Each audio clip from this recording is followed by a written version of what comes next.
If you've not heard any of these 5 albums, listen to them. It will change your life like they changed mine. The first album on the list is 10,000 Days by Tool, and this is just a masterpiece from start to finish.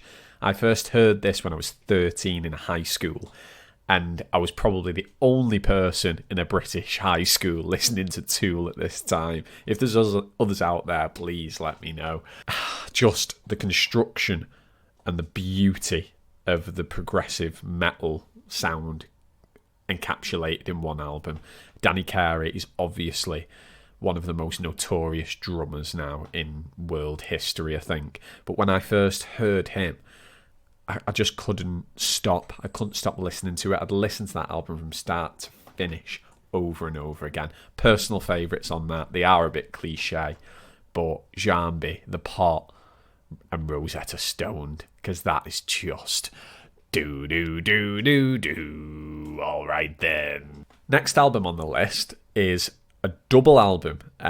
It's Mesmerise and Hypnotise from System of a Down. Again, another one I first listened to in high school. And a few of my mates were listening to System of a Down at the time, and I knew they were sort of heavy from Toxicity, but sort of different. And when Mesmerise came out, and I think it was the first time I heard BYOB, I was just mesmerised by all of the different sort of genres that they were encapsulating into their metal melodies and the vocal harmonies and the call and response from Serge Tankian and Darren Malakian. I think that's right. It was just complemented so well by John Dolmayan.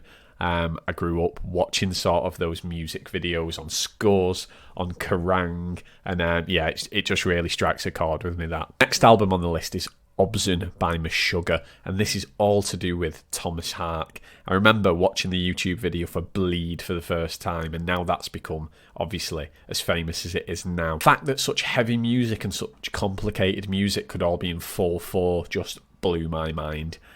I remember getting the Modern Drummer magazine where they did a full article on Thomas Hark, full interview, and he was like, yeah, it's all in 4/4, and I was like, what? Electric Red and Bleed, get on them. A lesser known album, which really impacted me and changed my life, is Wait for Something Wild by Sikth. Now, Sikth probably aren't as well known as the last bands I've mentioned, but in terms of screaming, singing, musical ability, so many different time signatures, so much going on, so complicated and complex, they are up there for me, because I could listen to that album and really hear something new every time. And I remember trying to work it out on drums, trying to count the time signatures. I'm a bit of a nerd like that, as I know some drummers and guitarists are.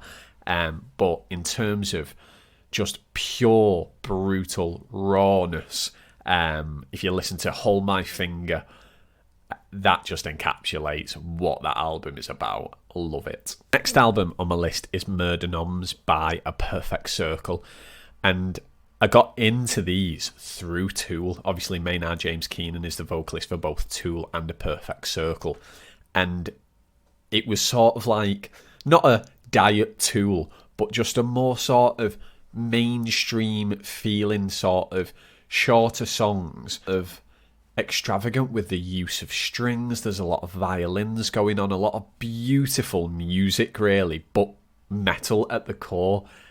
So yeah, Murder Noms, the final one on my list, and you can say it's metal, you can say it's not metal. Some of you might see this coming, but it is Take Me Back to Eden by Sleep Token. Obviously, you've seen a lot of my reaction channels. If you've not checked some of them out, Sleep Token were introduced to me about half a year ago now. For the first time, one of my friends said, listen to these, I think you'll like them. I've never looked back. They're probably my favourite band at the moment. I don't know what they are, still don't know what they are, but I know that that's okay. Take Me Back to Eden is just a beautiful, emotive mixture of rock, metal, hip-hop, jazz, just a beautiful masterpiece, really. I know that might sound cliche too, but it is. If you've not listened to Sleep Token, listen to that album. In the current world that music is at the minute, if you listen to that, you'll be able to just indulge yourself as a metal fan of, oh, is this where metal's going? Some people don't like it. Some people think it isn't metal at all. Stop calling it metal. But I'm putting it there as one of the biggest albums to change my life. If you like this video, guys, and you want to see more, please like and subscribe because it really helps us out. I've been Nathan from the Online Music School, and I will see you guys next time.